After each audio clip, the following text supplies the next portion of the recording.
Alors, donc, ça c'est une image que j'ai faite qui fait partie, alors il est un peu déchiré, à force d'être usé, d'un artbook augmenté qui a été édité il y a 3 ans déjà, je pense, quasiment, qui s'appelle Prosthetic Reality, où il y a 45 artistes internationaux qui y ont participé. Et dedans, il y a une de mes images, qui est celle-ci. Et alors, l'intérêt, c'est que si, voilà, dès que le logiciel détecte l'image, il montre une animation. Voilà. Vous avez compris ce que c'est la réalité augmentée? Je vais mettre un peu de son, donc il y a aussi du son avec. Voilà, je recommence. Voilà, je me mets là. Ça, c'est mon smartphone. Donc là, vous me voyez dans le smartphone. Et je mets l'image.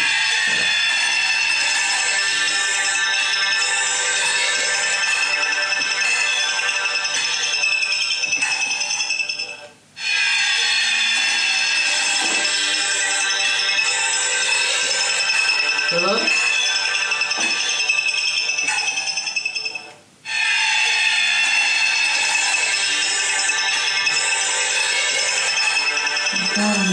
Voilà, vous avez bien vu? Hein? Oui. Alors, ça marche assez facilement, c'est-à-dire c'est pour des débutants relativement facile de réaliser une œuvre augmentée. Il y en a plein, il y en a 45 dans ce bouquin.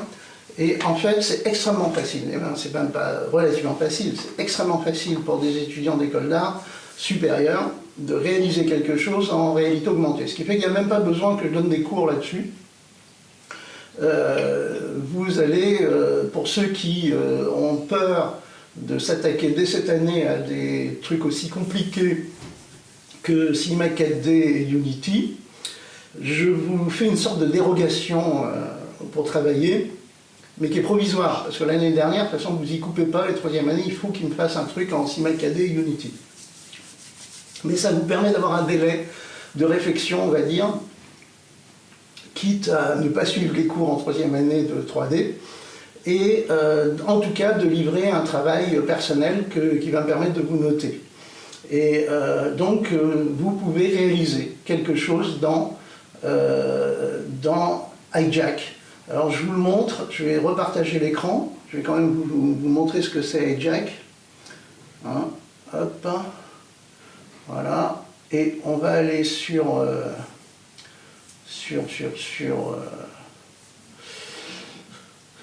non, je ne sais plus où il est, bon c'est pas grave, je vais le rouvrir, sur Chrome, sur mon navigateur, et je vais vous démarrer, voilà, il est là. Donc vous tapez, vous allez sur internet, vous allez chercher un logiciel qui s'appelle iJack, vous allez sur iJack.com, voilà, et là vous avez un logiciel avec un tutoriel. Donc vous faites le tutoriel, hein, et attention, c'est important ce que je vais vous dire là, votre capacité à vous débrouiller tout seul est une capacité discriminante pour des étudiants d'école d'art supérieure. Hein, pour moi, comme maintenant quasiment toutes les écoles et tout le monde, c'est-à-dire que ça s'appelle l'empowerment, je ne sais pas si je vous en ai parlé déjà, mais ça s'appelle l'empowerment créatif, ou l'émancipation créative. Vous faites partie de la génération qui a eu la chance de vivre d'une certaine façon la révolution informatique, et massivement toute la planète l'a appris. La génération X en particulier a appris à s'emparer des outils de création numérique. Et donc à savoir se démerder tout seul pour utiliser ces outils pour faire en particulier de la création. C'est-à-dire que là, en tant qu'étudiant d'école d'art, vous êtes en gros en concurrence avec la planète entière qui s'est mise à apprendre à faire de l'art. Hein, et donc tout le monde a appris à faire de l'art en utilisant, en téléchargeant, en craquant toute la suite Adobe, les logiciels d'animation, etc. Et donc une part du savoir-faire artistique maintenant, hein, en particulier dans les arts numériques, c'est de savoir se démerder à lire des tutoriaux, à télécharger des tutoriaux parfois et le plus souvent en anglais, et à apprendre à apprendre. Hein, c'est-à-dire ça c'est très important, il faut que vous appreniez à apprendre. et que vous appreniez à écouter des tutoriaux en anglais, ou de chercher les bons tutoriaux, à comprendre l'anglais parlé par des hindous ou par des chinois, ce qui n'est pas non plus évident. Et de temps en temps, vous trouverez aussi des tutoriaux faits par des Français, parce que les Français sont très actifs en termes de partage de connaissances et comment on va dire, de YouTube, de faire du YouTube sur différentes applications, logiciels, etc. Et moi-même, c'est ce que je fais.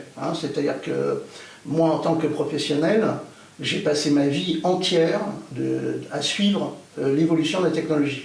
C'est-à-dire que j'ai passé depuis les années 80, où je faisais de la vidéo, j'ai appris à faire du numérique. C'est-à-dire que quand on est passé au numérique, j'ai appris tout seul. C'est-à-dire que je n'ai pas fait d'école, ni suivi de stage pour savoir me servir de Photoshop, de Cinema 4D, de tous ces logiciels-là. En fait, j'ai appris en travaillant et en me faisant aussi les tutoriaux. Donc le fait d'être flexible et versatile fait partie des fonctionnalités normales de notre époque. C'est-à-dire qu'il y a une obsolescence extrêmement rapide des logiciels. Vous enseignez, alors on a de la chance parce que Cinema 4D par exemple est relativement pérenne, mais quand même, c'est-à-dire qu'on voit bien qu'entre les différentes versions, ils changent, les icônes changent de place, les fonctions changent de place et ainsi de suite.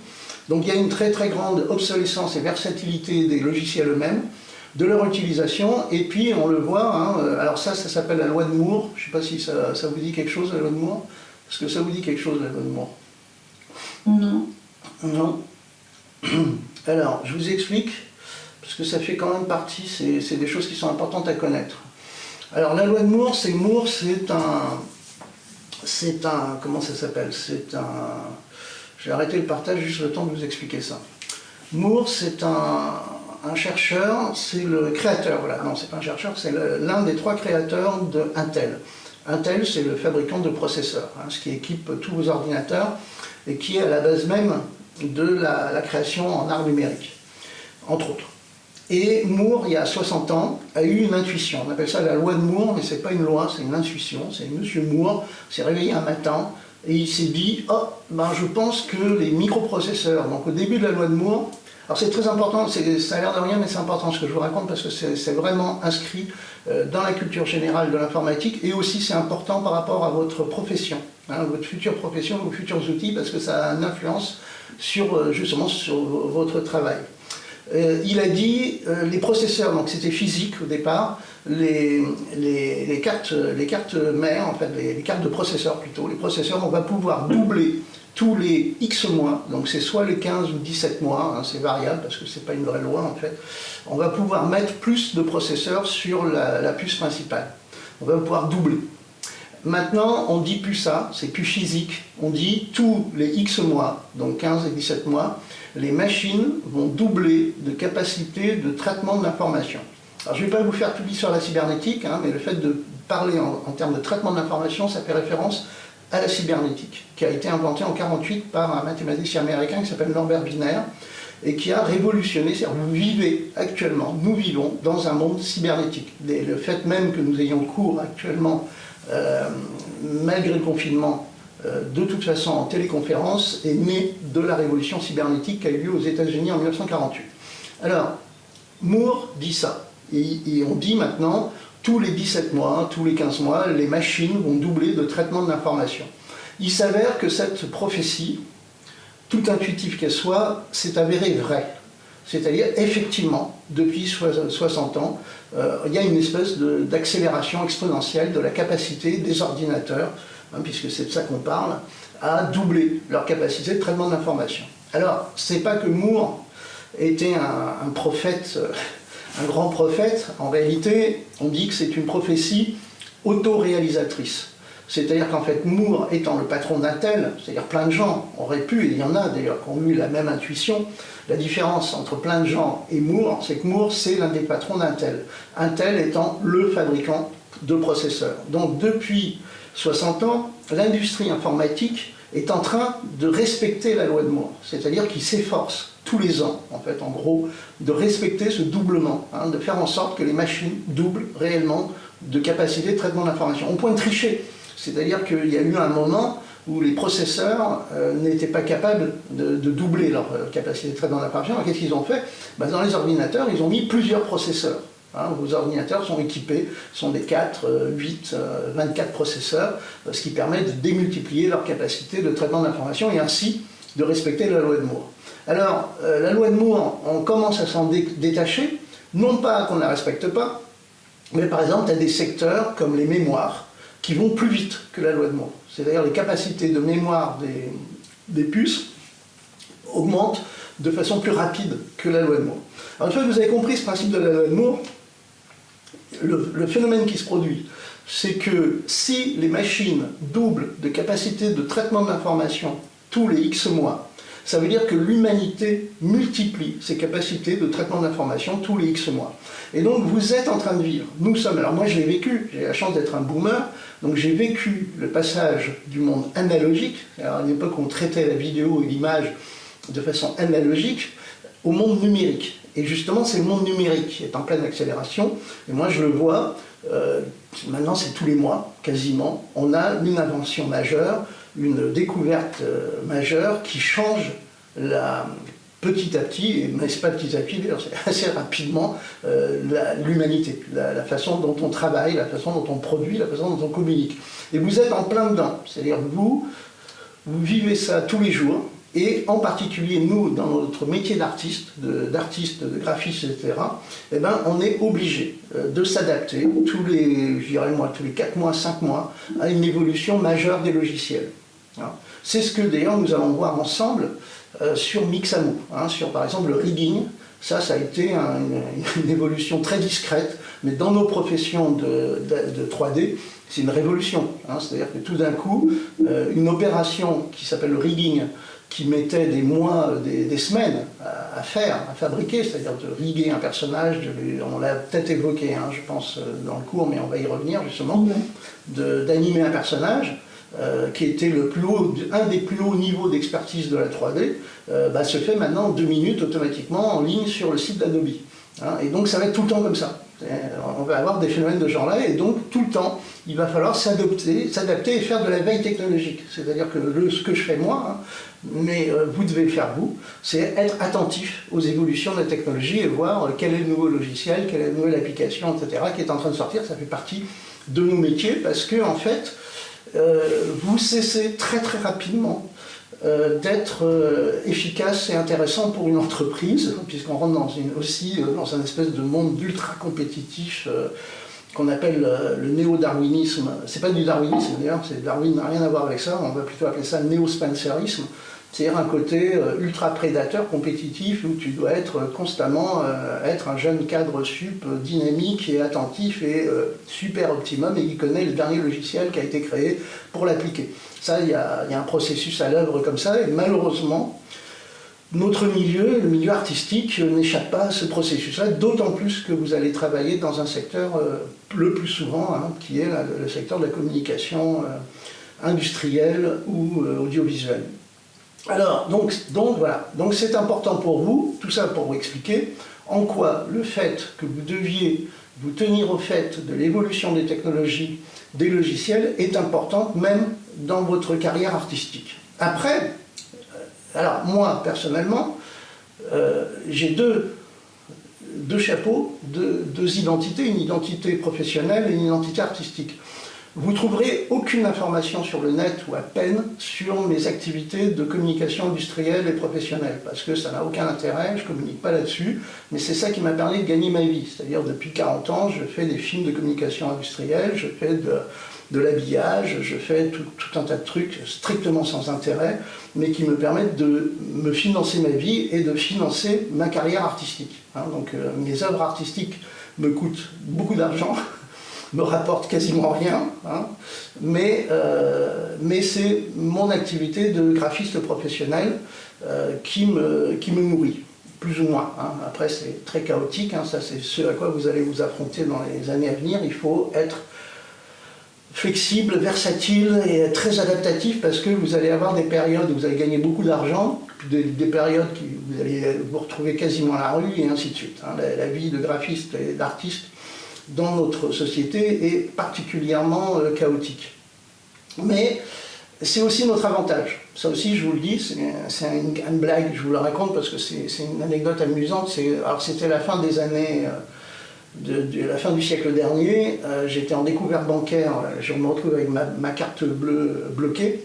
On me donne rendez-vous à la banque, je vais voir le banquier et à peine je suis rentré qu'il me dit bon, combien je vous accorde de prêt. Alors je dis comment ça? On me dit bah oui, vous êtes en découvert, combien il vous faut? Alors je suis un peu surpris, alors je dis bah il me faut 4000 francs. Si vous pouviez me faire un prêt de 4000 francs ou 5000 francs, ça serait bien. Alors il me dit pas de problème, hop, il me signe le prêt. Alors je lui dis mais c'est bizarre. Vous m'avez interdit bancaire il y a 15 ans dans cette même banque parce que j'avais 200 francs de découvert. Et là, vous m'accordez 4000 francs comme ça. Et il me dit, à la fin des années 2000, il me dit, oui, mais c'est normal, vous comprenez, vous êtes un artiste. Donc avec votre situation, un découvert de 4 mois comme vous avez là, si vous aviez été un cadre d'entreprise, on sait que vous ne vous remettrez jamais. Vous n'y arriverez pas. Mais vous êtes artiste, donc vous avez de la flexibilité, et donc on sait que de toute façon, vous vous en sortirez. Et c'est pour ça qu'il m'accordait ce prêt comme ça. Alors là, j'ai halluciné total. Fin des années 2000, je découvrais, et vous le constatez dans le monde, ça s'est concrétisé, c'est qu'un artiste, pas à la rue, qui gagne quand même un peu d'argent, était plus crédible vis-à-vis d'un banquier qu'un cadre d'entreprise qui était dans la même situation économique que moi. C'est-à-dire que nous avons une relative flexibilité. Alors c'était pas n'importe quelle banque non plus, c'était la BNP rue Soufflot, qui est, j'y étais parce que j'étais aux Arts Déco, donc j'avais pris cette banque comme banque quand j'étais étudiant. Et en fait, la BNP rue Soufflot, après j'ai enquêté quand même pour savoir comment ça se faisait que j'avais eu cette chance-là. Et donc c'est important de bien choisir votre banque. C'est la rue Soufflot, c'est en plein centre de Paris, il y a énormément de comptes d'artistes multimillionnaires, qui eux aussi ont des comptes en banque qui font ça, mais rien à voir avec moi. Ils peuvent être à moins 1 million d'euros du jour au lendemain, plus 5 millions d'euros le lendemain suivant.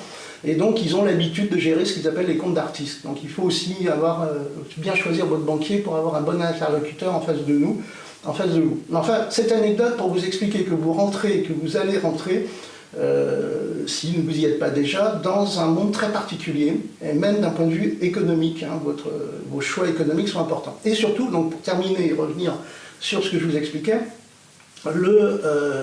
il faut que vous développiez à la fois une grande flexibilité, alors on appelle ça flexibilité, versatilité, auto-adaptativité. Ça aussi, je vous fais une aparté là-dessus, qui est importante. Ces 3 notions-là ne sont pas si anecdotiques que ça rejoint la loi de Moore. C'est-à-dire qu'en fait, lorsque j'ai fait une série documentaire pour la 5e, il y a longtemps, dans les années 90, j'ai fait une série documentaire sur les robots. Et j'ai interviewé un mec qui s'appelle Philippe Coiffet, qui était à l'époque le directeur responsable de l'informatique en robotique, de la recherche en robotique en France, qui est toujours vivant d'ailleurs, et qui est à la retraite, qui est une personnalité assez brillante. Et il m'a dit un truc absolument génial. Il me dit... le problème qu'on a quand on fabrique des robots, c'est qu'il leur manque tout le temps 3 fonctionnalités que n'importe quel ouvrier, parce qu'il parlait des robots qu'on installe en usine. Et il faisait une comparaison entre un ouvrier et un robot, ce qui n'est pas très politiquement correct, mais c'est assez intéressant. Et il dit, le problème qu'on a avec les robots, c'est qu'il leur manque 3 fonctionnalités, qu'on n'arrive pas à implémenter dans les robots.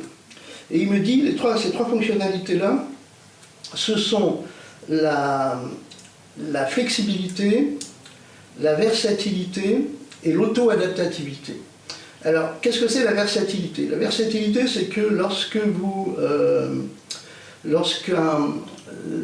par exemple, vous fabriquez un robot qui est fait pour trier des boulons, eh bien, un ouvrier, vous lui dites, voilà, tu vas trier des boulons, il va trier des boulons. Et puis le lendemain, vous lui dites, non, là maintenant, il ne faut plus trier des boulons, il faut trier des oranges, des fruits sur la chaîne. L'ouvrier va très rapidement s'adapter à ce changement de tâche. On appelle ça la versatilité. Un robot que vous avez préparé, programmé, même avec une super intelligence artificielle à trier des boulons, si vous le mettez sur une chaîne à trier des oranges et des bananes, c'est planté. Il va falloir prendre un certain temps pour le reprogrammer et lui réapprendre sa nouvelle fonction. Donc il manque de versatilité. La flexibilité, c'est que si par exemple la chaîne où il y a les boulons qui arrivent, tout d'un coup les boulons arrivent pas dans le même ordre et pas à la même vitesse, bah, l'humain va s'adapter. Le robot, il ne s'adapte pas, il a une latitude d'adaptation extrêmement restreinte. Donc on appelle ça la flexibilité. Et alors l'auto-adaptivité, c'est le plus génial, moi j'adore ça. Imaginez que dans une usine normale, il y a une bombe qui tombe sur l'usine et l'usine est détruite. Et ben les ouvriers vont s'occuper de faire autre chose tout seuls comme des grands. C'est-à-dire qu'ils vont soit essayer de réparer leur usine, soit ils vont essayer de trouver une autre tâche à accomplir ou s'occuper de leurs affaires. Ben, les robots, non. Les robots, s'il y a une bombe qui tombe sur l'usine, ben, ils sont coincés. Ils ne savent plus quoi faire, ils vont rester coincés dans leur fonction. On appelle ça l'auto-adaptativité. Ces trois fonctions-là équipent quasiment tout ce qui est vivant. C'est-à-dire que ça résout le problème d'ailleurs de la peur qu'on a des intelligences artificielles. C'est-à-dire pour l'instant, les intelligences artificielles sont peut-être capables de gagner aux échecs, mais alors ces trois fonctions-là, c'est zéro. Elles n'y arrivent pas. Et tout ce qui est vivant arrive à faire ça. Et donc ces trois notions-là, flexibilité, versatilité, auto-adaptivité, eh ben, il y a un secteur sur lequel c'est essentiel de le développer en tant qu'humain, c'est le secteur de la création artistique. C'est-à-dire en création artistique, précisément vous êtes dans l'endroit où dans le travail, à la fois dans les choix de vie, comme votre travail artistique, vous devez être constamment versatile, flexible et auto-adaptatif, puissance 10 000. C'est pas un boulot de fonctionnaire où vous allez répéter tranquillement la même tâche pendant des mois. À chaque tâche que vous allez accomplir, à chaque instant de votre vie d'artiste et de créateur, il va falloir faire preuve de flexibilité, de versatilité et d'auto-adaptativité. Donc c'est très concret, ne serait-ce que dans les cours que vous allez suivre ici, lorsque votre prof vous demande d'installer un logiciel ou de travailler avec un logiciel, il va falloir que vous vous démerdiez comme des grands pour que ça marche. Voilà. Et pas trop compter ni sur l'enseignant, ni sur X choses pour que ça fonctionne. Voilà. Et donc vous devez, dans mon cours, comme d'ailleurs dans tous les cours maintenant, faire preuve de ces trois fonctionnalités-là, parce que de toute façon, tout le milieu de la création artistique actuellement est à 200% dans cette efficacité-là. Donc vous avez choisi une voie qui est la voie la plus humaine, la plus intelligente, la plus organique, où les fonctionnalités les plus fondamentales sont démultipliées. Après, vous en rajoutez deux, c'est moi qui les rajoute. Ce que les organismes vivants ont, que les machines n'ont pas, c'est l'autoréparabilité. Alors ça, je ne vous le souhaite pas, c'est-à-dire qu'en général, on a quand même des capacités de s'auto-réparer nous-mêmes en cas d'accident relativement efficaces. Et puis l'autre, c'est l'auto-reproduction. C'est-à-dire les machines, sans les humains derrière, elles ne se reproduisent pas. C'est Marshall McLuhan, un sociologue canadien, qui a dit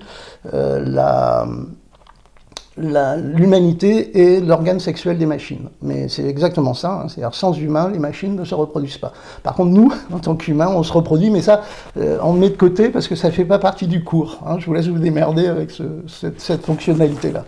Donc voilà, c'est fini sur cet aparté. Tout ça pour vous expliquer à la fois le contexte, c'est-à-dire que tout ça concerne très précisément votre métier. Vous êtes en plein dans un métier qui est au cœur de l'évolution contemporaine et de l'accélération contemporaine. Donc il va falloir vous tenir au courant. Et ça tombe bien, justement, le cours que je donne, fait partie de cette partie de ce secteur-là, qui est l'art numérique et la 3D. Il y a 10 ans, vous n'aviez pas besoin de vous y connaître en 3D. Et il y a 10 ans, quand j'enseignais, le cours n'avait rien à voir avec le cours actuel. C'est-à-dire qu'on étudiait très, très précisément, j'étais là avec chaque étudiant à lui enseigner chaque manipulation dans Cinema 4D et dans Unity. Là maintenant, ça a changé, même au point de vue... Alors c'est rigolo, parce que c'est l'école qui m'a dit de changer. Il n'y a pas longtemps, il y a 2 ans. Maintenant, c'est vous vous démerdez. Concrètement, moi je vous donne des indications, je vous donne la voie à suivre, ça vous fait gagner du temps, mais il y a un moment, vous vous démerdez. Vous vous démerdez parce qu'on n'a plus le temps ni les moyens de faire en sorte qu'on vous enseigne des techniques comme on le faisait à l'ancienne. C'est-à-dire, je reviens presque au 19e siècle. Au 19e siècle, vous décidiez d'être un artiste, un peintre, vous rentriez comme apprenti chez un maître, et puis vous passiez 10 ans, 15 ans de votre vie à apprendre à peindre, comme le maître. C'est fini. Alors, on a eu une période transitoire quand je suis rentré au métier d'art, il y a 20 ans, 30 ans, non, 40 ans, putain, c'est il y a longtemps, donc il y a 40 ans, où pareil, les cours étaient super techniques, j'étais en matériaux de synthèse et toute l'année, j'apprenais à faire du moulage. Alors ça existe encore, hein, ce type de cours, mais là maintenant, c'est plus que fini, hein, c'est-à-dire que là, il faut aller super vite, et je n'ai matériellement pas le temps, ni l'école, de vous enseigner à utiliser de logiciels 3D. Alors vous pourriez faire une école spécialisée, hein, c'est-à-dire 3 ans d'études consacrées à ça, à faire de la 3D. Et ça suffira pas. De toute façon, ça suffira pas. Moi, c'est toute ma vie que je consacre là à l'apprentissage de la 3D. Même en vous donnant cours, j'apprends des trucs. Hein, parce que les logiciels ont changé, les interfaces ont changé. Donc on n'a plus le temps de faire ça. Et donc j'insiste, vous devez vraiment ne plus trop compter sur les profs, c'est une direction qu'on vous donne, mais vous vous démerdez tout seul comme des grands pour résoudre votre problème. Dernier point, et j'insiste parce que c'est pas juste un truc comme ça, c'est inscrit dans un processus philosophique. C'est Edward Thiel, un sociologue américain, donc Edward Thiel, c'est lui qui a écrit un bouquin que je vous conseille qui s'appelle La dimension cachée. Et il dit, dans son deuxième ouvrage, il dit, il parle justement de l'école. Il dit les étudiants apprennent plus de leurs égaux en âge que de leurs aînés. Ça veut dire quoi? Ça veut dire que vous allez apprendre plus entre vous qu'à travers moi. C'est-à-dire, moi, je vous donne des trucs, donc c'est intéressant, etc. Mais en réalité, plus vous communiquez horizontalement entre vous, et ça c'est un principe fondamental de la cybernétique, plus vous communiquez horizontalement entre vous, plus vous allez apprendre de trucs et plus vous allez aller vite. Et en réalité, alors c'est ça qui est dommage avec le confinement, c'est que vous êtes isolés, hein, ça a isolé un peu tout le monde, ça c'est un défaut du process de télécommunication. Il va falloir compenser, parce qu'on va vers un monde de confinement, on va être de plus en plus confinés, et il va falloir renforcer les dispositifs de communication horizontale, pour ne pas perdre cette part essentielle qui est de la communication horizontale entre vous. C'est de la communication horizontale entre vous que vous allez trouver plein de choses, donc n'hésitez pas, et j'insiste beaucoup là-dessus, échanger entre vous. C'est aussi un modèle de société, je vais terminer là-dessus. Alors je vous explique pour que vous saisissiez le contexte. En ce moment, il y a un mouvement philosophique qui s'appelle le transhumanisme et la singularité. Ça se discute, après on peut complètement discuter de la pertinence ou non de ces mouvements-là, mais en fait, ce que j'ai trouvé très intéressant, c'est que quand on lit les discours transhumanistes, ils rejoignent un discours anarchiste. C'est-à-dire qu'en fait, nous sommes dans une société, et vous avez déjà dû le rencontrer, pas trop dans le milieu de l'art, mais quand même, ça existe pas mal. C'est plutôt dans le secteur commercial, industriel et autres études, qu'on fait la promotion depuis une quarantaine d'années d'une attitude qu'on appelle le darwinisme social.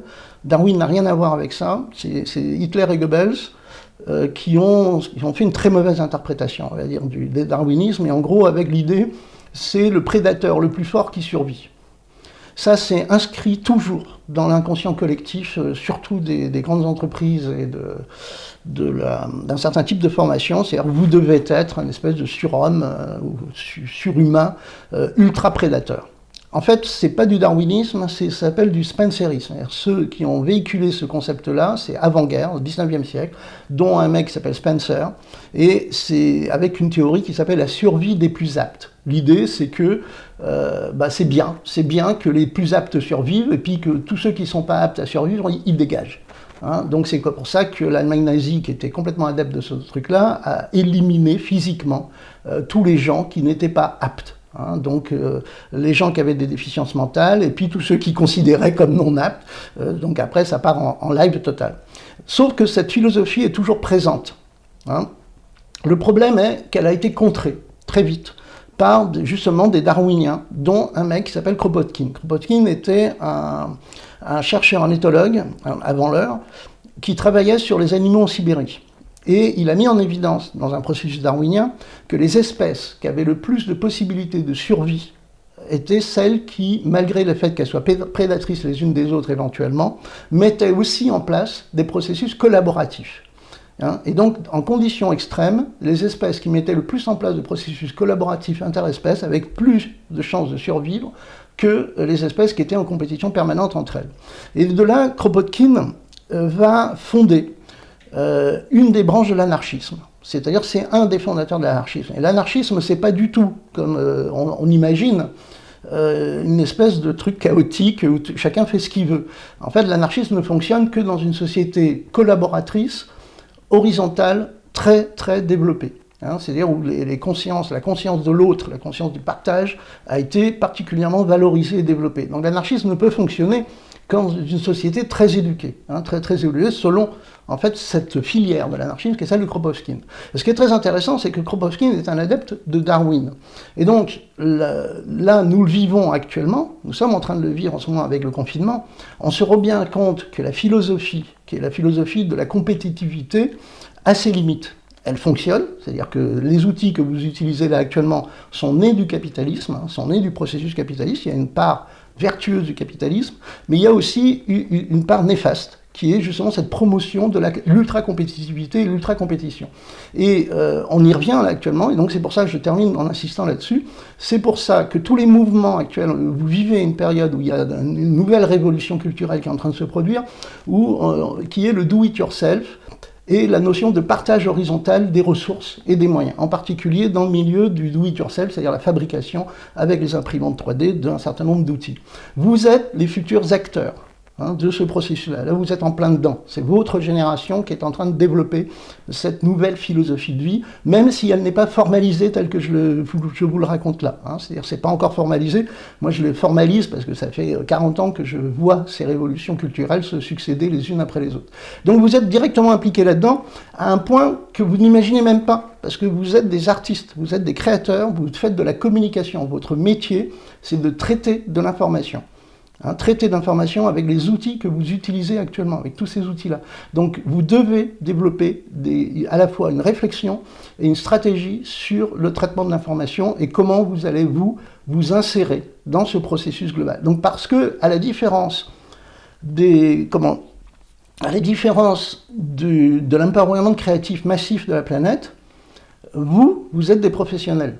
C'est-à-dire que vous bénéficiez à la fois de l'empowerment créatif, mais vous êtes dans une école d'art, de communication. Donc à travers tous vos profs là, vous êtes en train de capter des éléments, vous allez plus vite, tout simplement plus vite, parce que vous avez une concentration ici d'enseignements qui vous font passer d'informations, mais pas seulement les enseignants, vous-même, horizontalement, vous avez un paquet de data à échanger. Donc voilà, donc ça c'était la part philosophique de notre entretien, je ne sais pas si je le ferai avec les autres, mais le contexte s'y prêtait. Et donc je vais arrêter là, et on va retourner maintenant au très concret et au très pratique qui sont Cinema 4D, Unity, etc. C'est bon? Est-ce qu'il y a des questions là-dessus? Ou des remarques? Une question, c'est très intéressant. Pardon? Je t'ai pas entendu, ça bug. Non, j'ai dit que c'était super intéressant. Voilà. Ouais. Bon, bah c'est bien. Je suis content que ça t'ait intéressé. Mais alors, vous avez compris, ce que je vous ai dit là, c'est pas juste, c'est un discours élaboré, mais en fait, je donne des cours en particulier au métier d'art, mais dans les grandes écoles d'ingénieurs. Et justement, tiens, ça vous concerne aussi, tout bêtement, parce que c'est le cours que je donne. Alors, je ne sais pas si je vous l'ai déjà dit, mais je ne sais pas si je vous l'ai montré, le No Museum. En fait, je suis un des rares profs qui donne cours dans des univers de jeux vidéo. Donc là, c'est très pédagogique. Pourquoi je vous enseigne Cinema 4D et Unity? C'est parce que Unity m'a permis de créer... Alors, le premier que j'ai fait, c'est avec Unreal Tournament. C'est-à-dire j'ai hacké un jeu qui s'appelle Unreal Tournament en 2003. Et je m'en suis servi comme support pédagogique. C'est-à-dire, au lieu de faire du shoot 'em up et de dégommer dans les couloirs, je me suis dit, putain, c'est génial. Il y a Unreal Head qui est fourni avec, qui est un éditeur de jeu. Et on peut créer son propre niveau. Ses propres niveaux de shoot 'em up dans Unreal Tournament. Et à ce moment-là, j'ai acheté un PC. Quand j'ai découvert ça, ça ne tournait que sur PC. Donc j'ai acheté un PC rien que pour faire ça. Et j'ai créé un premier support pédagogique que j'ai utilisé pour mes cours et mes conférences. Et donc depuis 2003, j'enseigne, et je suis un des rares profs. C'est ça qui est étonnant, parce que je pensais que tout le monde allait s'y mettre en quelques mois, quand j'ai découvert que cette fonctionnalité existait. Et en fait, je suis quasiment un des seuls au monde. Maintenant, ça commence à rentrer, puisque là, il y a des profs qui utilisent Ubisoft, Assassin's Creed, pour donner des cours d'histoire. Mais pour l'instant, c'est pas très très répandu. J'ai quelques collègues qui se servent de Second Life pour donner des cours aussi. C'est ultra efficace. C'est-à-dire ce que j'ai découvert moi, que le fait, au lieu d'avoir du PowerPoint avec des slides qui défilent derrière, de faire en sorte que les étudiants et moi-même on se balade dans des univers 3D, ça développe une capacité pédagogique très connue qui date de l'Antiquité, qui s'appelle l'ars memorativa. Hein, l'art de la mémoire, c'est les palais, c'est les palais de la mémoire, et en fait les jeux vidéo sont des palais de la mémoire. Et ça active des fonctions subliminales de fixation de l'information. Et donc moi je donne des cours depuis 2003, donc depuis un bon moment, avec des étudiants d'école supérieure d'art sur précisément ce que je vous raconte, qui est l'histoire de la cyberculture. Hein, c'est-à-dire on me demande d'intervenir dans ces écoles-là pour expliquer aux étudiants justement comment on est parti de la préhistoire pour arriver au monde dans lequel on est. Alors c'est 4 fois 3 heures de cours, hein, donc c'est très différent de ce qu'on fait là, mais c'est aussi pour ça que j'ai ce discours élaboré que je vous transmets là maintenant, là je fais une petite aparté de la partie justement pédagogique. Et c'est pour ça que c'est un discours élaboré qui est basé sur des documents, des informations, etc., que je vous incite d'ailleurs, alors vous pouvez le télécharger, ça aussi c'est important, mon support pédagogique, je l'ai fait dans Unity, c'est-à-dire je l'ai d'abord fait sur Unreal. Le problème c'est qu'il fallait hacker, c'est-à-dire que si vous utilisiez Unreal Tournament pour autre chose qu'Unreal Tournament pour développer vos propres applications, il fallait juste payer $1 million à l'époque, hein, et sans plaisanter. C'est-à-dire la licence était à $1 million.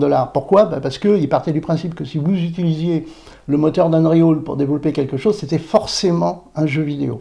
Et vous pouviez gagner beaucoup plus qu'$1 million à développer un jeu vidéo. Donc, j'ai pas perduré avec Unreal. J'ai ensuite fait avec Second Life. Mais Second Life, c'est galère, parce qu'il faut être connecté en réseau avec du débit assez puissant, ce qui était une vraie galère pour enseigner dans les facs, parce que les facs étaient bloqués systématiquement, et les firewalls bloquaient surtout Second Life. Et donc, du coup, Unity est apparu, autour de, je dirais, je sais plus, c'est en 2013, ouais, c'était tôt aussi, hein. Unity a dû apparaître en 2008 ou 2009. Et donc j'ai basculé sur Unity. Vous avez 2 logiciels pour faire ça, c'est Unity et UDK. C'est-à-dire UDK, du coup Unreal se sont rendus compte qu'ils étaient en train de se faire dépasser par Unity sur ce marché de la 3D temps réel, et ils ont sorti un truc qui s'appelle Unreal Development Kit, UDK. Et donc, il y a 2 logiciels actuellement qui permettent de développer de la 3D temps réel, qui se font concurrence, qui sont 2 logiciels phares, c'est Unity et UDK. UDK est plus orienté jeux vidéo, et il est un peu plus compliqué, mais pas beaucoup plus que Unity. Et surtout, il donne accès à la plateforme Steam, à la plateforme de développement de jeux, alors que Unity, non. Mais par contre, Unity est vraiment multiplateforme. Et Unity est plus facile à enseigner que UDK. Et vous pouvez donc télécharger mon No Museum sur mon site. Vous cherchez Noopédagogie. Voilà, vous cherchez Noopédagogie sur Google. Et vous allez atterrir sur la sous-arborescence de mon site qui s'appelle No Museum. Voilà mon site principal. Et dans Noopédagogie, vous allez trouver 3 liens qui vous permettent de télécharger la version justement que je vais vous apprendre, c'est ça que vous allez apprendre à fabriquer, hein, la version Mac, PC et Linux de mon No Museum. Alors c'est la version de l'année dernière, il a beaucoup évolué depuis, mais justement ils font chier, c'est-à-dire qu'ils viennent faire un upgrade radical là, et je suis obligé de tout le reconstruire là, quasiment, parce que la nouvelle version d'Unity, alors ça aussi c'est le cauchemar, hein, ce que je vous ai décrit là, de l'évolution exponentielle, c'est pas que des trucs positifs, hein. Le défaut, c'est que iOS, Android, Unity et autres passent leur temps à faire des upgrades. Et on est constamment, en tant qu'auteur et créateur, obligé de upgrader nos créations et nos œuvres numériques, parce qu'ils sont devenus complètement dingues à tout changer tous les 2 mois maintenant. Avant c'était tous les 6 mois, maintenant c'est 2 fois par mois. Voilà. En ce moment c'est 2 fois par mois. Donc voilà, tant qu'on y est à causer, PDF, je vous ai filé un PDF, le lien vers un PDF.